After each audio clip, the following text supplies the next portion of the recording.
ಆಯ್ತು, ಬಂದ ಕೂಡಲೇ ಆನ್ ಮಾಡಿದ. ಟಿವಿ ಆಫ್ ಮಾಡು. ಓದ್ಲಿಕ್ಕಿಲ್ವಾ ನಿಂಗೆ? ತುಂಬ ಸ್ಟ್ರಿಕ್ಟಲ್ಲಿ ಬೆಳೆ. ಮತ್ತೆ ಫೀಸ್ ಕಟ್ಟೋದಿಲ್ವಾ?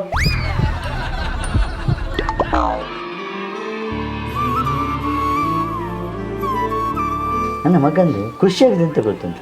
ಎಷ್ಟು ಬೈದ್ರು ಮಾತಾಡೋದಿಲ್ಲ, ನನ್ನ ಮಾತು ಕೇಳ್ತಾನೆ. ನೋಡಿ, ಹೇಳಿದ ಕೂಡಲೇ ಪುಸ್ತಕಗಳನ್ನು ಓದ್ತಿದ್ದಾನೆ ಅಲ್ಲಿ.